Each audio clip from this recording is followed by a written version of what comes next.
Hello, dear viewers. I'm George from Ireland.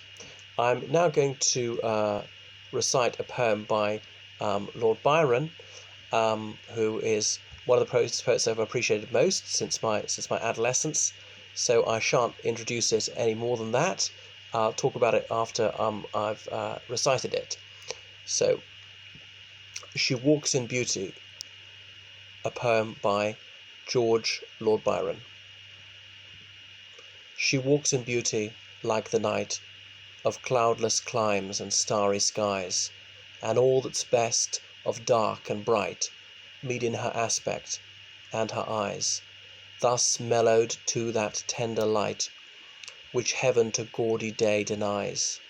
One shade more, one ray less, had half impaired the nameless grace which waves in every raven tress, or softly lightens o'er her face, where thoughts serenely sweet express how pure, how dear their dwelling place.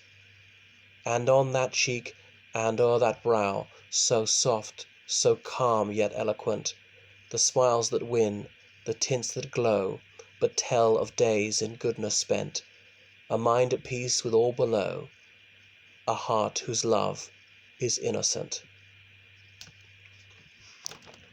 So now I'll give you my very amateurish understanding of it. Well, clearly it's a love poem, and people have some idea who his muse was when he composed this. So Byron, well, his sexuality is something which is widely discussed. It seems to me he was bisexual. He certainly had romantic relationships with both men and women. And he died at the age of 38. Now, what I'm about to tell you would make some people say, well, we should never read his poems, they've got no merit whatsoever because he's evil. When he died at 38, he was having a sexual relationship with a Greek shepherd boy who was 15, illegal in almost every jurisdiction these days. Now, homosexual acts were illegal in almost every country back then, regardless of age. But by modern standards, in most countries he'd be counted as a paedophile. But despite that, his poetry is still marvellous. I know there's a matter of personal taste. So I read his poems and I greatly appreciate his literary gifts. I enjoy reading his oeuvre. That doesn't mean I endorse his actions or I think that the things he did were permissible. No, they're clearly completely unacceptable. But anyway, back to the poem. Perhaps I shouldn't have even brought that up because it'll put some people off and spoil your enjoyment of what is otherwise a magnificent piece of poetry. So, she walks in beauty like the night. Well, nights certainly can be beautiful, but why does she walk in it? I'm not quite sure. Perhaps it's the way she carries herself, and that's the thing is everyone is allowed to come up with his own understanding of the poem. What he intended is unclear. It's almost like a riddle, and there's also this enigmatic quality to whoever he is limning in these three verses. Of cloudless climes, well, coming from a very overcast island, that would appeal to him. And once the Napoleonic Wars were over, he journeyed through France, spent a lot of time in Switzerland, the prison of Chillon and all that, into Italy, was in Greece, and was a zealot of the Greek nationalist cause. Indeed died at Missolonghi. There died of an illness, became rather dispirited, disillusioned the way the Greeks were sometimes putting narrow local interest before that of the national cause. And these people, they were not all the morally upstanding heroes he had imagined them to be. Anyway, but he's held in the highest possible esteem in Greece. Their place is named after him there.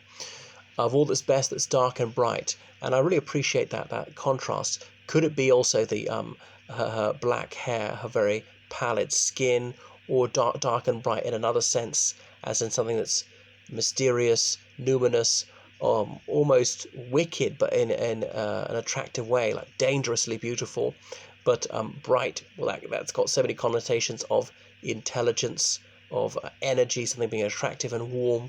So perhaps you want in a romantic other your special person, somewhat contradictory qualities. I remember reading in a woman's magazine years ago, they wanted a man who was rock solid, who would provide them stability in their life, but always surprise and be full of adventure, be a bad boy. So these seldom come together. You want to have it all. Meet in the aspect of her eyes. Well, eyes being the windows of the soul, and perhaps people often talk about someone having gleaming eyes or so forth. Or I recall this American woman saying of another, "I looked in her eyes and there was nobody at home." You can just tell someone's a dullard by glancing in their eyes occasionally. Thus mellowed to that tender light. So mellowed, what's that like? Calmed, softened? Is it to be a soft personality, which heaven to gaudy day denies? So he doesn't want it too bright. The light of the moon, the light of the stars, of course, in darkness, our pupils dilate to gather in more light, but that's a sign of attraction. Why we have candlelit dinners, why we fool each other by the pupils dilating and think, oh, she desires me. But no, it's just there's not enough light, and as there's insufficient light, her pupils have to expand. So gaudy day, so day is just too much, is over the top.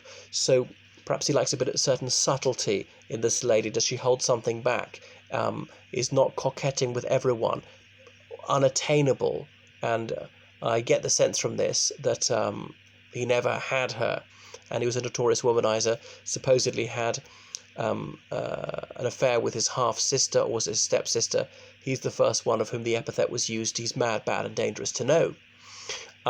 One shade more, one ray less, and had half impaired that nameless grace. So he's saying that she is the very summit of absolute perfection. You can feel about that person that she is just idyllic, not overweight or not too skinny or whatever, somehow got the balance right for whatever your taste is, or personality-wise as well, which waves in every raven tress. Ravens as in those birds which are black. So he's avoiding the most hackneyed words. We don't want words which have lots of banalities here. So rather than saying black hair and tress, like some of the follicles, especially if they're slightly curling, that's what your tresses are, a word we scarcely use these days, or softly lightens o'er her face. So o'er rather than over, omitting the V and the apostrophe to indicate that it's been excised for the sake of the meter. Where thoughts are serenely sweet express, so her face is betraying what she's thinking. Well, sweet, I know it can be sugary, but just lovely. You want someone to be sweet in every way. Serenely, so it's just she's calm, perhaps majestic, as you would want a bride to be on her wedding day. How pure, how dear their dwelling place, as in where they live. So living on her face, on her head. So purity is a quality that he desires, one he didn't have himself, and on that cheek and o'er that brow. So only talking about her face, notably.